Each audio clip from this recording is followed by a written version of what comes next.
गुरुर्ब्रह्मा गुरुर्विष्णु गुरुर्देवो महेश्वरा श्री गुरु साक्षात परब्रह्म तस्मै श्री गुरुवे नमः। मित्रों, जय माता दी।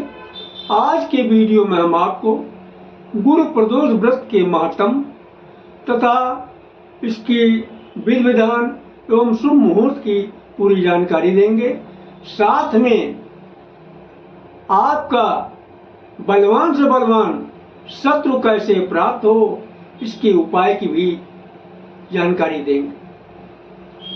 अभी तक आपने हमारा चैनल सब्सक्राइब नहीं किया है तो मिश्रा ज्योतिष केंद्र को सब्सक्राइब अवश्य कर लें और बेल आइकन की घंटी बजाएं, क्योंकि आपका एक सब्सक्राइब हमारे लिए महत्वपूर्ण है। गुरु प्रदोष व्रत का क्या महत्व है? श्री सूत जी महाराज बताते हैं कि जो मनुष्य गुरु प्रदोष व्रत को अच्छी तरह से समझकर विधि विधान से करता है, भोलेनाथ प्रसन्न हो जाते और संसार में बलवान से बलवान दुश्मन भी हार मानकर मैदान छोड़कर भाग जाता। पूजा विधि इस प्रकार है। ब्रह्म मुहूर्त में उठ जाइएगा, दैनिक क्रियाओं को निपटा लीजिएगा, स्नान करके स्वच्छ वस्त्र धारण कर लीजिए।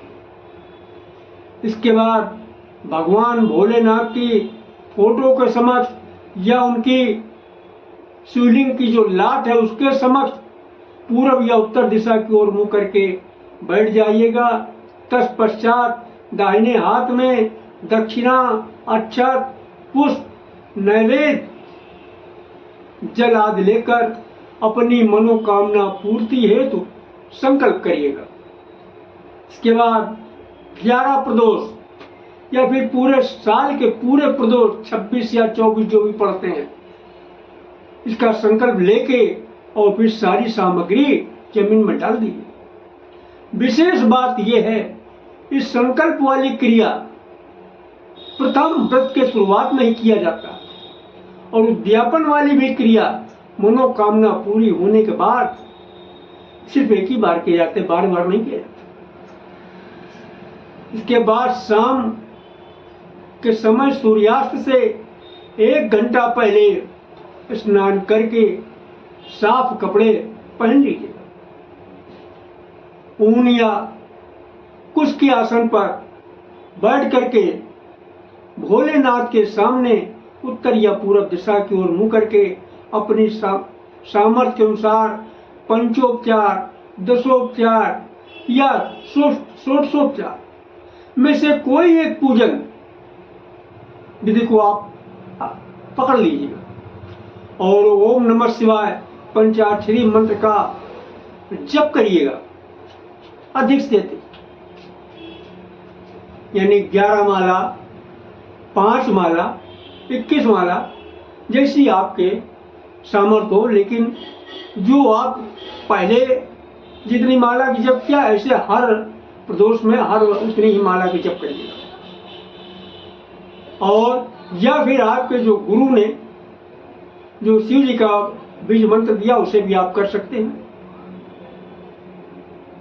और इसके बाद में गुरु प्रदोष व्रत कथा को पढ़िएगा और इसको सुनिएगा। गुरु प्रदोष व्रत कथा इस प्रकार है। एक समय की बात है, देवराज इंद्र और राक्षस राज वृत्रासुर में घनघोर युद्ध हुआ। देवताओं ने राक्षसों की सेना को परास्त कर दिया। मार मार के राक्षसों का भूसा भर दिया, यानी नष्ट भ्रष्ट कर दिया। राक्षस लोग वहां से भयभीत होकर भागते हुए अपने स्वामी वृत्रासुर के पास पहुंचे। वृत्रासुर ने अपनी सेना की दशा को देख करके उसे बड़ा क्रोध आया। उसने अपने स्वरूप को बड़ा विकराल बनाया, बड़ा भयानक स्वरूप बनाया और वो युद्ध के मैदान में जाके जो है देवताओं के खिलाफ खड़ा हो। उसके इस विकराल रूप को देखकर सभी देवता घबरा गए और मैदान छोड़ के भागने लगे। और यहां तक इस मैदान छोड़ करके देवगुरु बृहस्पति की शरण में चले गए, यानी अपने गुरु के शरण में चले गए सभी देवता। और साथ में इंद्र भगवान भी गए। इंद्र भगवान ने सारी बात देवगुरु बृहस्पति को बताई। उन्होंने देवताओं की बात को ध्यान से सुना और इसके बाद में बृहस्पति महाराज ने कहा, मेरी बात ध्यान से सुनो तुम लोग। वृत्रासुर कोई साधारण योद्धा नहीं है, वो बहुत बड़ा प्रतापी और तपस्वी भी है। उसने गंधमादन पर्वत पर घनघोर तपस्या करके भोलेनाथ को प्रसन्न किया। पिछले जन्म में ये चित्ररथ नाम का एक राजा हुआ करता है। एक बार ये अपने विमान में बैठकर कैलाश पर्वत चला गया भोलेनाथ के पास, और वहां पर भोलेनाथ विराजमान थे। बाएं तरफ मां पार्वती विराजमान थी। उनको देखकर इसके मन में बुरी भावना जागी और बुरी भावना से ये भोलेनाथ की हंसी उड़ाने लगा, वो भोलेनाथ का मजाक बनाने लगा और कहा, हे प्रभु, मोह माया में फंसे होने के कारण हम सभी स्त्रियों के गुलाम हैं, लेकिन मैंने ये कभी नहीं देखा देवलोक में कि कोई स्त्री के गुलाम देवता को। और स्त्री देवताओं की चिपक के बैठे। चित्ररथ की ये बातें सुनकर सर्वव्यापी भोलेनाथ हंसने लगे। हंसकर बोले, हे राजन, मेरा यह व्यवहारिक रूप और दृष्टिकोण अलग है।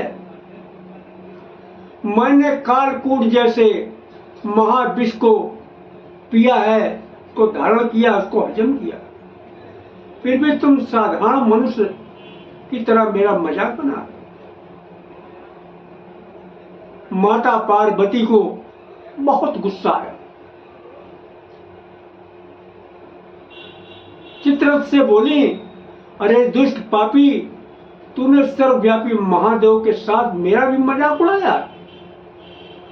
मैं ऐसी सजा दूंगी कि फिर तू ऐसे संतों की मजाक बनाने की हिम्मत ही नहीं करेगा। अब तू दैत्य रूप धारण कर विमान से नीचे गिर, मैं तुझे श्राप देती हूं। माता के श्राप से चित्ररथ राक्षस योनि को प्राप्त होके जमीन में आके गिरा। फिर त्वष्टा ऋषि थे, त्वष्टा ऋषि के तप से नए जन्म हुआ उसका, वही चित्ररथ वृत्रासुर के उसमें जन्म लिया। देवगुरु बृहस्पति ने बताया, ये बचपन से ही बहुत बड़ा शिव भक्त रहा। अतः हे राजन, तुम बृहस्पति देव, यानी हे राजन, तुम बृहस्पति प्रदोष व्रत का व्रत रखो, भोलेनाथ को खुश करो। देवराज इंद्र ने गुरुदेव की आज्ञा का पालन किया, गुरु प्रदोष व्रत का को रखा। गुरु प्रदोष व्रत के प्रताप से इंद्र ने शीघ्र ही वृत्रासुर पर विजय प्राप्त कर ली और देवलोक में शांति छा गई। शुभ मुहूर्त 18 जुलाई गुरुवार 2024 को शुभ मुहूर्त है गुरु प्रदोष व्रत का। बोलो उमापति शंकर भगवान की जय। अगर हमारा वीडियो आपको पसंद आया है तो मिश्रा ज्योतिष केंद्र को सब्सक्राइब करें, लाइक करें और अपने इष्ट मित्रों में शेयर करें तथा कमेंट बॉक्स में जय माता दी लिखना ना भूलें। हमारे इन वीडियो के लिंक डिस्क्रिप्शन बॉक्स में दिए हुए, आप चाहें तो उन्हें भी देख सकते हैं। ये हमारे सारे पॉपुलर वीडियोज हैं। आवश्यक सूचना, हस्तरेखा परीक्षण, जन्मपत्री परीक्षण, ग्रह शांति, सत्यनारायण कथा, संतान प्राप्ति, तांत्रिक अनुष्ठान, विवाह आदि के लिए हमारे मोबाइल नंबर 9807 225523, व्हाट्सएप नंबर 9807 225523 पर सुबह 10 से शाम 6 बजे तक व्हाट्सएप या कॉल द्वारा संपर्क कर सकते हैं। मिलने का स्थान मिश्रा ज्योतिष केंद्र, कम्युनिटी सेंटर सामने, पार्क के पास।